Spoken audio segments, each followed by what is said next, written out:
जब भारत के लगभग सभी राजा मुगल साम्राज्य के आगे घुटने टेक चुके थे, तब भारत की धरती पर एक ऐसा महान योद्धा था जिसने मुगल सम्राट अकबर की नाक में दम कर रखा था। यह योद्धा कोई और नहीं, मेवाड़ के महाराणा प्रताप सिंह थे।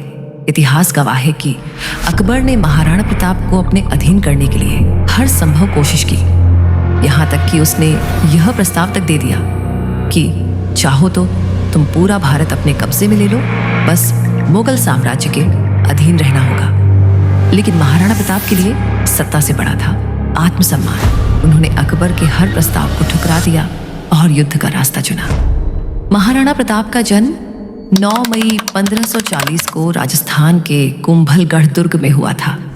उनके पिता का नाम महाराणा उदय सिंह था, जिनकी 20 रानियां थीं और उनसे कुल 35 संतानें हुईं। बचपन से ही महाराणा प्रताप में एक महान राजा के गुण दिखाई देने लगे थे। न केवल दरबारी बल्कि आम जनता भी मानने लगी थी कि भविष्य में वही मेवाड़ के राजा बनेंगे। लेकिन किस्मत को कुछ और ही मंजूर था। महाराणा उदय सिंह अपनी प्रिय रानी के कहने में आकर अपने छोटे पुत्र जगमाल सिंह को मेवाड़ का उत्तराधिकारी घोषित कर देते हैं, जबकि जगमाल उस पद के योग्य नहीं थे। साल 1572 में उदय सिंह की मृत्यु हो जाती है। उनकी मृत्यु के बाद मेवाड़ के दरबारियों ने आपसी सहमति से जगमाल सिंह को हटाकर महाराणा प्रताप का राज्याभिषेक कर दिया। यहीं से शुरू होती है मेवाड़ के इतिहास की सबसे गौरवशाली गाथा। उस समय भारत के अधिकांश हिस्सों पर मुगल साम्राज्य का आतंक था। अकबर अपने साम्राज्य का विस्तार करते हुए लगभग सभी राज्यों को अपने अधीन कर चुका था, लेकिन मेवाड़ एकमात्र ऐसा राज्य था जो अब भी स्वतंत्र था। मेवाड़ अकबर के लिए बेहद महत्वपूर्ण था क्योंकि उसके व्यापारिक मार्ग वहीं से होकर गुजरते थे। अकबर ने एक के बाद एक अपने दूत और सेनापति महाराणा प्रताप के पास भेजे, उन्हें लालच दिए, लेकिन महाराणा प्रताप टस से मस नहीं हुए। अंततः अकबर ने युद्ध का निर्णय लिया। साल 1576 में हल्दी घाटी के मैदान में इतिहास का प्रसिद्ध युद्ध हुआ। एक तरफ अकबर की विशाल सेना थी, लगभग 80,000 सैनिक, और दूसरी तरफ महाराणा प्रताप की सेना। केवल 16,000 योद्धा संख्या में कम होने के बावजूद महाराणा प्रताप की सेना ने मुगल सेना को कड़ी टक्कर दी। हल्दी घाटी अरावली की पहाड़ियों के बीच स्थित थी, जिसकी हर गली, हर रास्ता महाराणा प्रताप की सेना को अच्छी तरह पता था। उन्होंने पहाड़ियों में अपनी सेना को छिपाकर मुगलों पर अचानक हमले किए, जिससे अकबर की सेना बुरी तरह हिल गई। महाराणा प्रताप का शरीर असाधारण था। वे लगभग 7 फीट लंबे थे। उनका कवच करीब 70 किलो का होता था, भाला 25 किलो और तलवार 10 किलो से अधिक वजन की होती थी।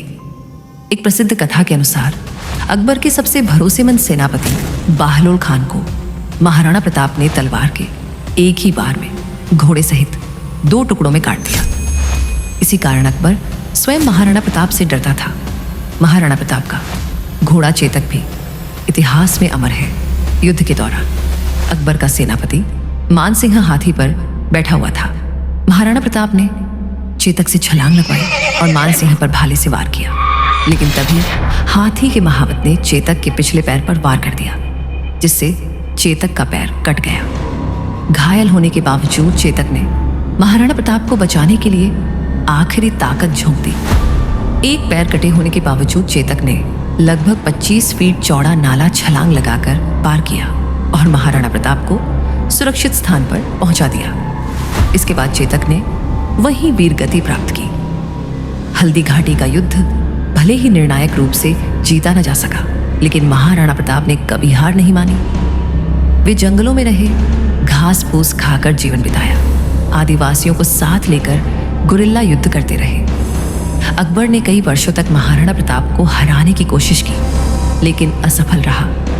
आखिरकार अकबर को यह स्वीकार करना पड़ा कि मेवाड़ को कभी जीतना संभव नहीं है। साल 1597 में एक शिकार के दौरान घायल होने के बाद महाराणा प्रताप की मृत्यु हो गई, लेकिन उनका पराक्रम, साहस और आत्मसम्मान आज भी हर भारतीय के लिए प्रेरणा है। महाराणा प्रताप वह राजा थे जिन्होंने अपने दम पर अकबर जैसे शक्तिशाली सम्राट को झुकने पर मजबूर कर दिया।